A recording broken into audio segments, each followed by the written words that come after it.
Thanks, you guys.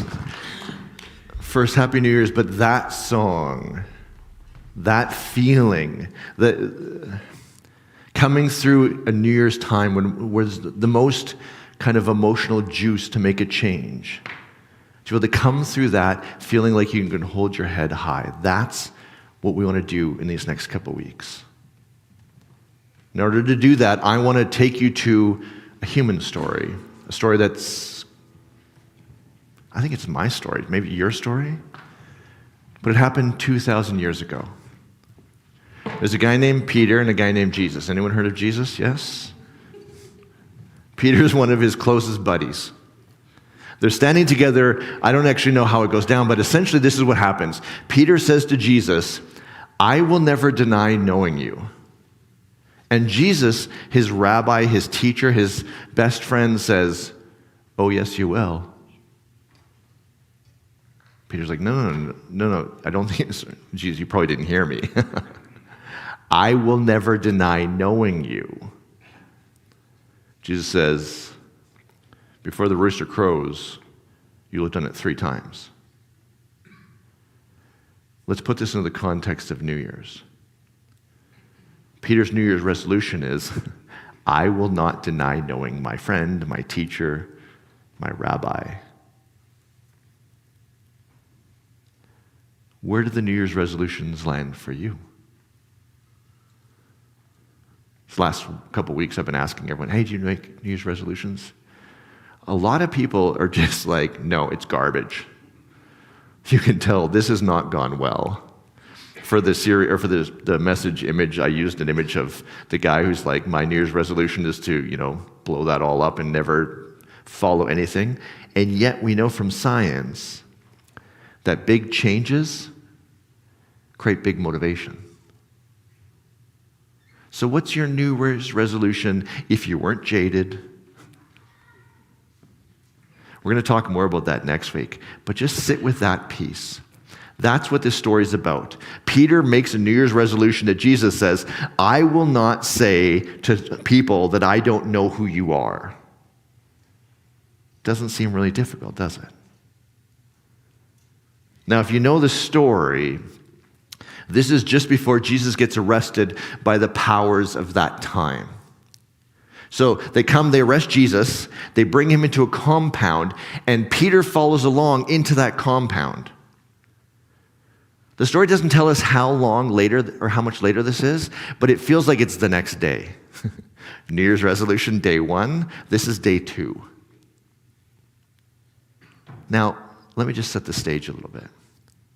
He's in an enemy compound. His best friend and teacher just got arrested. And some serving girl walks out of the building, maybe the barrack or the compound, whatever it is, and looks at Peter and says, "Hey, wait. Aren't you a friend of the guy that they just arrested? I recognize you." And what does Peter say? "I don't know that guy. Who are you talking about?" "Yeah, don't know him." Number 1. A little while later, a soldier comes out. "Hey, wait. Didn't I see you with the rabbi we just arrested?" Peter's like, "What rabbi?" "Well, I don't know." Finally, another serving girl comes up and says, "Wait a second. You're of the same ethnicity, the same people group as Jesus. Aren't you one of his buddies?" Peter says, "Jesus who?" This is the moment when you think to yourself, "I want to lose weight this year. My New Year's resolution is to eat less food than I need to eat." And then you realize you're in the drive-thru at McDonald's and you just supersized your meal. And you're like, "What the heck just happened? I will not procrastinate this year. I will get everything done and then I will relax." You have a whole bunch of things to do and you realize you just spent 4 hours watching the series that really doesn't matter, but somehow you wake up and you're like, "What just happened?" For Peter, the third one, you're the same ethnicity as Jesus. You know him, right? "I don't know that guy. What are you talking about?" And then the rooster crows. And in that moment, Peter wakes up. Maybe is the right word. It's like the part of him that made the promise to Jesus went to sleep. And the part of him that doesn't give two hoots about that promise to Jesus was running his life. And when the rooster crows, that part woke up. Wait, what just happened? Oh, I swore I would not do this. The reason I wanted to tell the Peter story, when I first started studying it, I thought it was designed for threes. Sometimes in the Bible, the numbers mean something. But I'm starting to think that maybe the part of the story that resonates with me the most is this feeling of, I have part of me that wants my life to be a certain way, and that part goes to sleep sometimes. And the part of me that doesn't give two hoots about that runs my life. Can anyone, don't put up your hand, but can anyone resonate with that feeling? The rooster crowed, and I woke up and I realized, I just overspent again. The very thing that I promised, I swore, if you ask me if I will ever break this promise, no, I will never break this promise. I broke it. And I didn't even realize what was happening. That's the part of the story that feels so human to me. That moment when you wake up and you realize, I just did it again. Oh. Hold your head up high. No.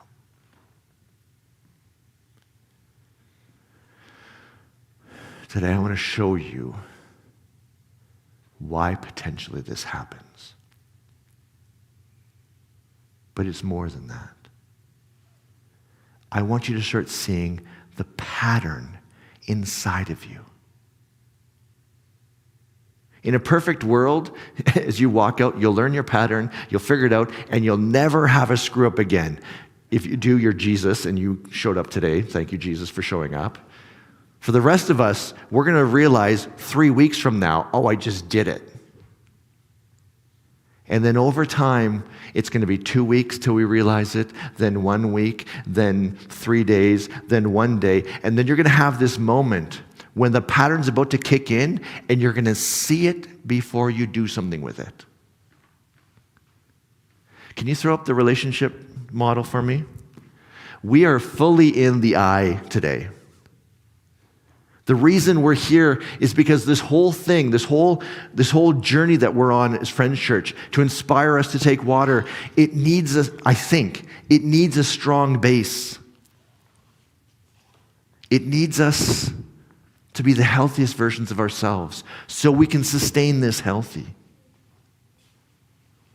So this series is about figuring out the I and making it the healthiest we possibly can. That's a pretty good goal, isn't it? If only it was easy. But today, I actually know it was about 6 months ago, I was reading a book. I can't even remember who gave it to me. If you're the person who recommended Immunity to Change, can you come talk to me after? Because someone did. I read it in a book someplace, and I was reading it.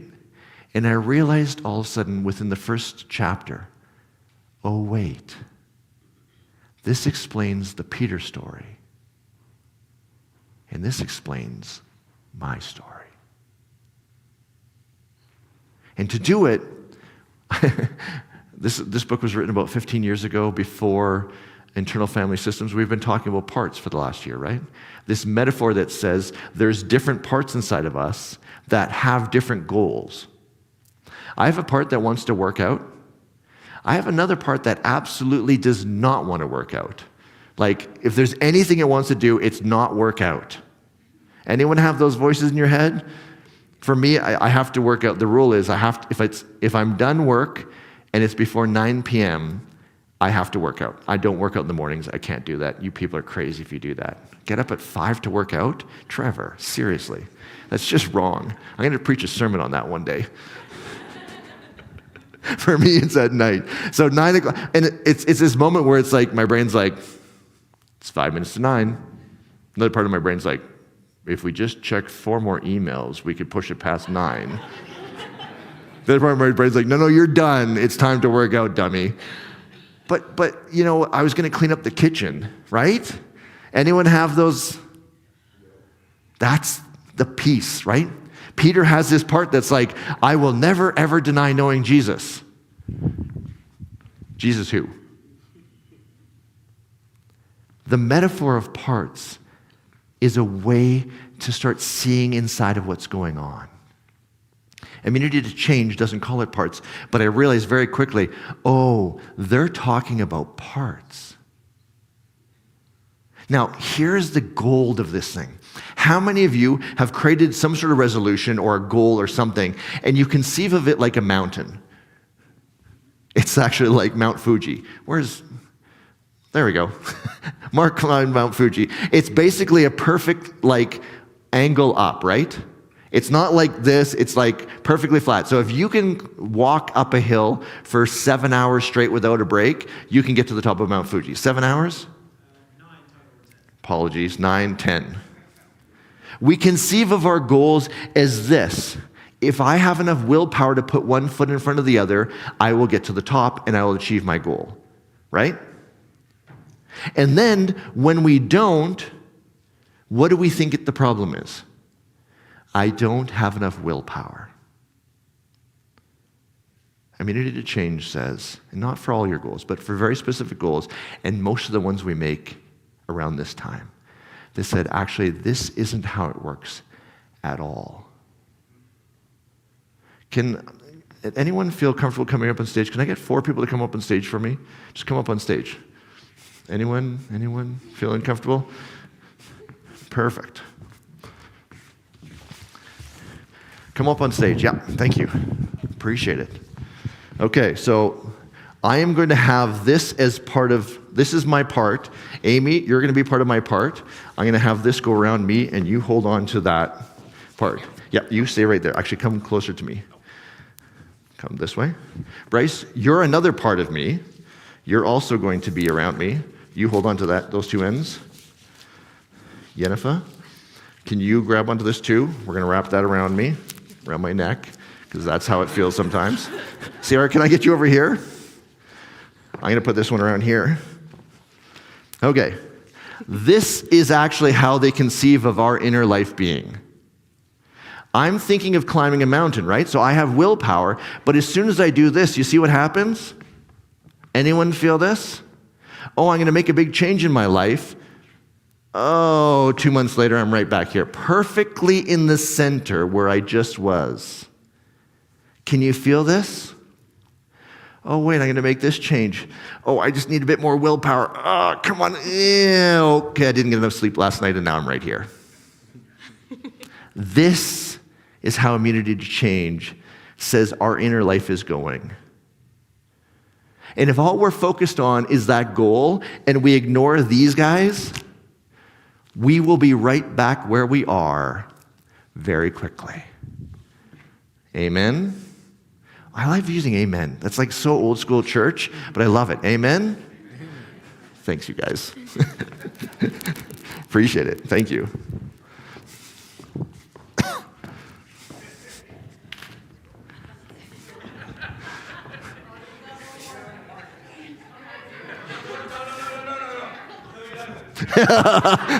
Bryce, see, this is the person who's going to be interviewing us in a couple of weeks. This is what we're going to be dealing with on stage. He has no regard for our feelings. It's going to be good. If all you're doing is paying attention to the goal, and you're not paying attention to all the parts that are specifically and perfectly designed to keep you right here. Anyone heard the word homeostasis? The systems inside of your body that are perfectly designed to keep you exactly where you are. That's what immunity to change says your parts are trying to do.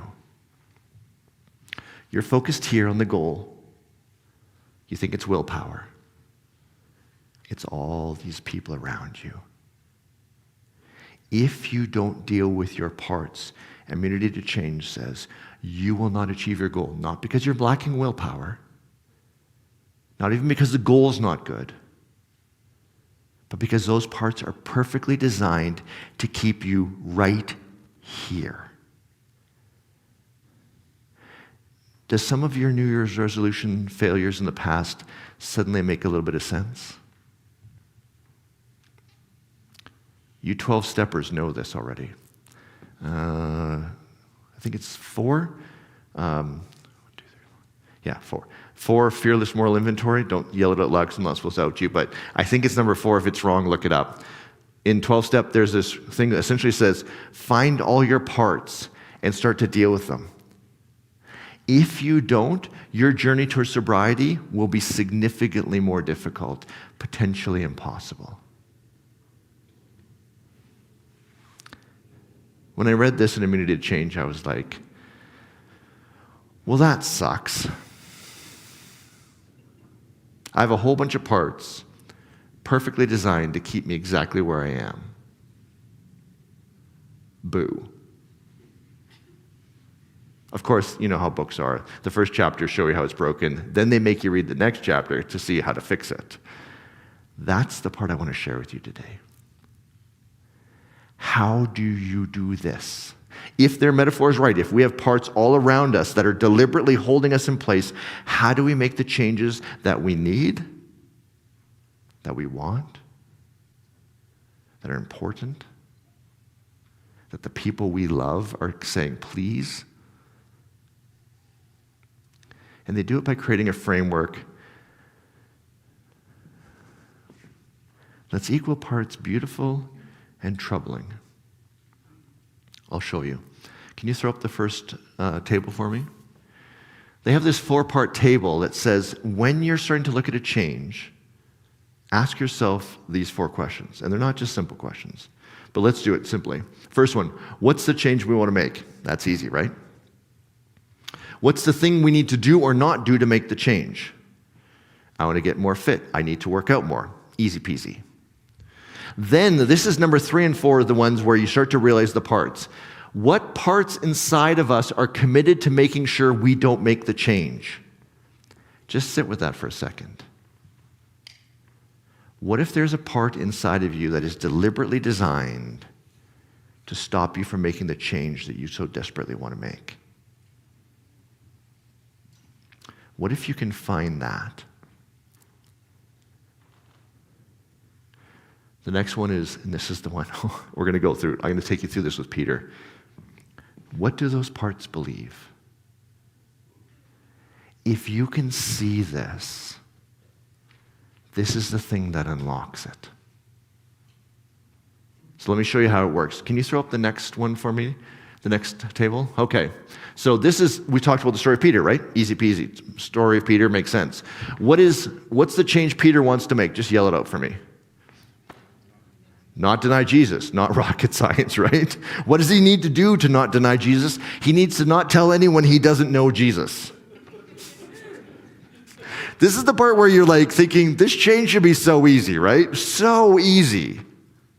Okay, now, I completely made up this next section. I have no clue what the character Peter, whether he exists the way the story is told, so I'm going to make this up, and I'm going to have you guys make it up with me.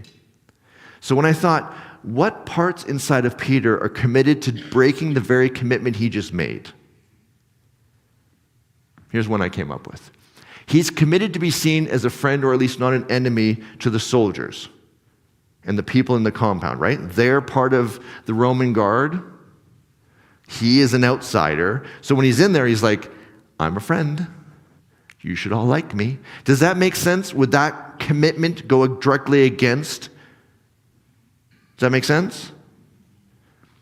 Another one I came up with. What if he's committed to witness? He's like, my friend just got crucified or got arrested. I want to see what happens to him, and I'm going to report back to everybody. So maybe he has a part that's committed to following Jesus wherever he goes, no matter what happens and where he is.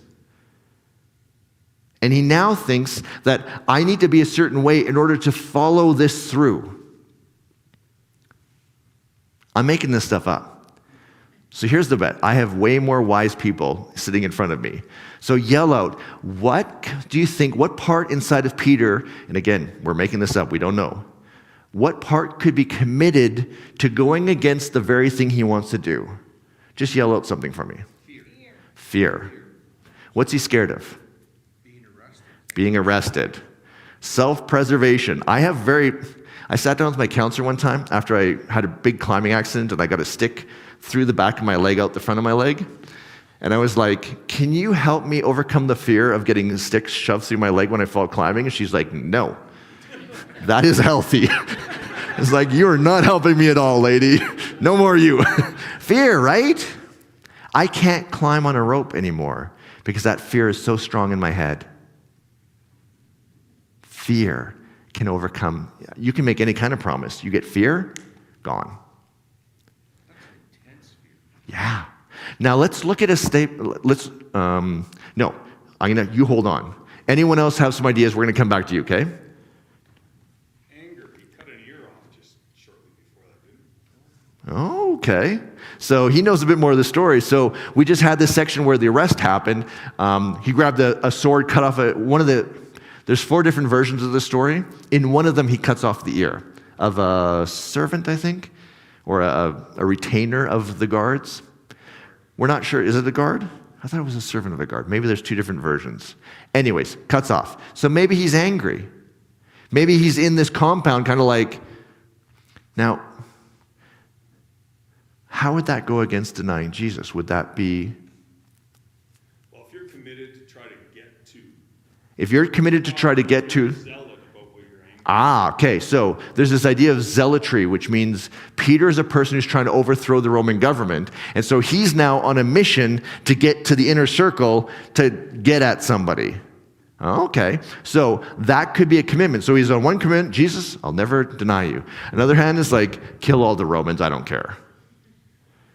Nice. Okay, what else do we got? He's committed to honesty with himself, and for a second he doesn't believe it.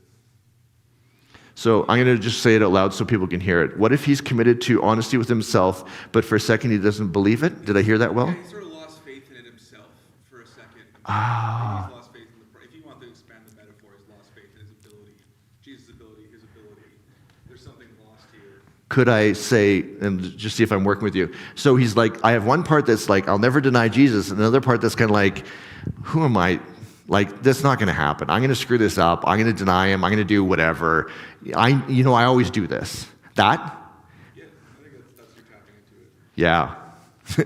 Don't put up your hand. Anyone got a part like that? Yeesh. Anything else? He's a conflict avoider. He is a part that's like, conflict is bad, right? So it's like, I'll never deny Jesus, as long as it's not part of a conflict, and then I'll do it every time. Again, don't put up your hand. Anyone? Now, here's what I want to do.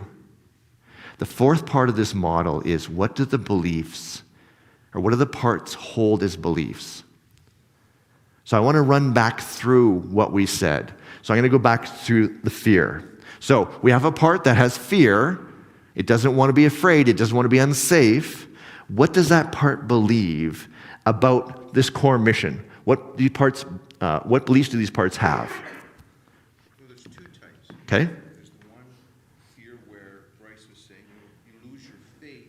There's 2 types. He thought he really was, and now he's afraid to be exposed to that. Okay, one second. Let me say it out loud. There's 2 parts. One, he's afraid to lose who he is. Did I get that one? No, he lost faith in Jesus. He lost faith in Jesus. Oh, he lost faith in Jesus. Yeah, because he's no longer this miracle worker. He's no longer a miracle worker that he's seen, okay? And now he's seen he's being arrested, and the other fear is being punished for it. Second fear is being punished.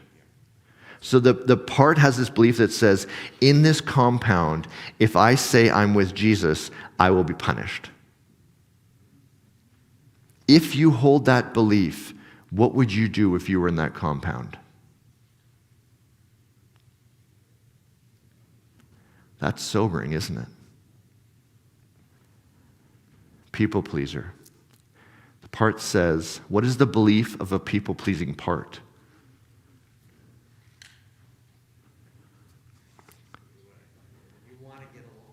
People liking me is more important than anything. Not having conflict is more important than anything, right? Self-preservation. So if you have a part that's belief is, if I go against whoever I'm with, if I create conflict, if I don't suppress my I for their they, I will die, for lack of a better term. Any of you have this part and you don't put up your hand again, you know that feeling. Can you see how if you have that belief, I'm going to die, or I'll break my promise? Do you see how it's such an easy thing to have happen? Dying versus breaking my promise? Of course, I'll do it every time. The belief is people liking me is more important than keeping my word. That's the belief. Can you see how these beliefs could take Peter from, one day before, again, I don't know, but one day before, Jesus, I will never deny you, to like, there is many good reasons I will deny him in a second. Peter's just not conscious of them. Did we handle your? I think so. What's the belief you think that he has? If he's at that place where he's doubting himself, what's the belief? I think there's two ways. There's that angle, which was my first one, but then we did our thing and stumbled on the second one anyways. Okay.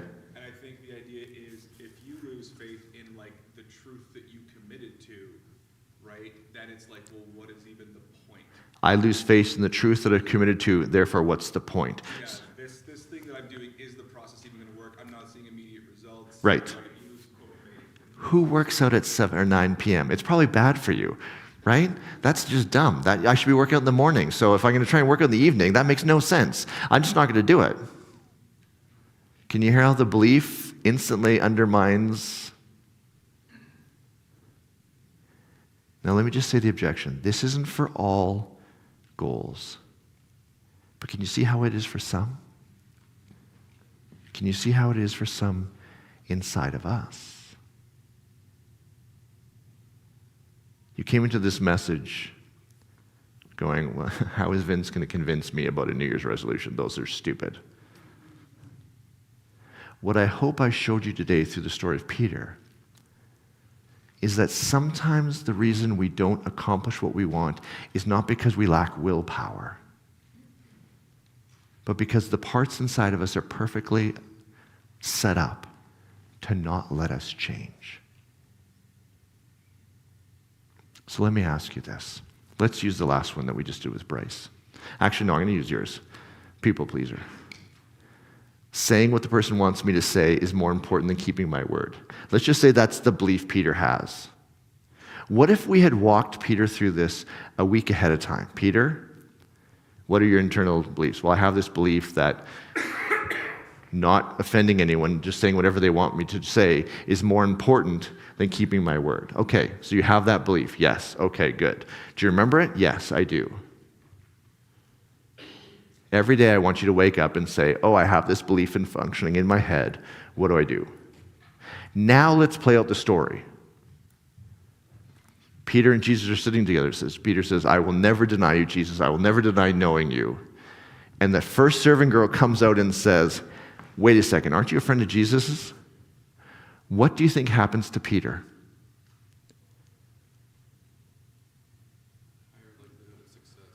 I like that you said it that way. My coach said, oh, he's not going to deny him. And I'm like, yeah, that would be perfect. If it was my life, I still would have played it out the exact same way, but 3 weeks later I went, wait a second. I just did that thing again. I let that belief run my life. And that's not who I want to be. That part, I didn't even know its voice, is around my neck.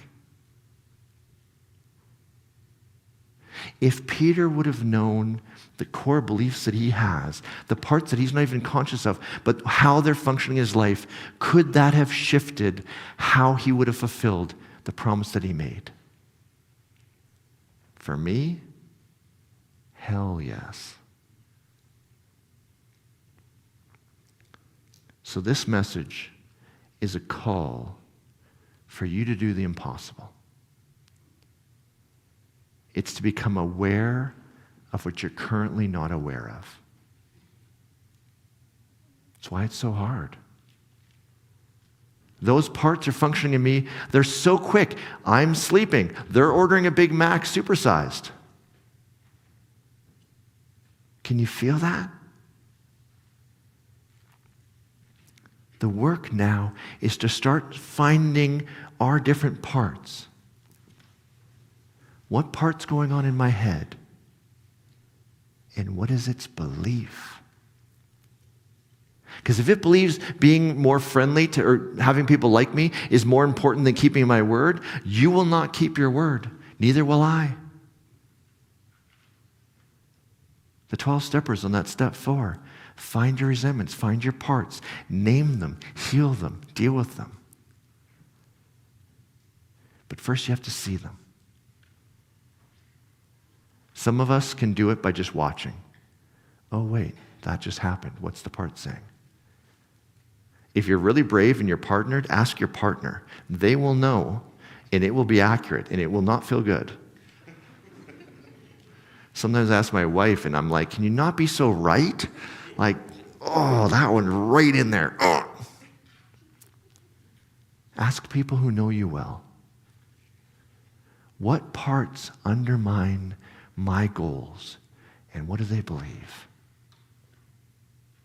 If you can see that, you have the beginning of a chance to climb the mountain that you've always wanted to get to the top of. Peter didn't do the work. He now has to live with what he did. I don't want any of us to be there. I don't know your goals. I don't know the goals that you hide to yourself that you're like, I don't even want to think about that because it's scary. But could it be that those parts all around you, if you could get those taken care of and cleaned up and healed and managed, that by the end of this year, you could be where you want to be? That's my goal for me and for you. That's it for today. But next week, once you get this figured out, you realize that which mountain you want to climb becomes an unbelievably important question. Because those parts that have you around the neck, they have goals for you. And they're not the goals that are healthy. They're the goals that are going to keep you right back here. And if you don't figure it out, you will be right here because the parts are designed to keep you there. Homeostasis. Next week, we're going to start to find the goals, the true goals. Not the parts, but the ones that lead you to health. The ones that go up the model. Can we have a big round of applause for the people who nearly strangled me with my... Thanks, you guys. Appreciate it. Have a great week, everyone. See you next week. Thanks.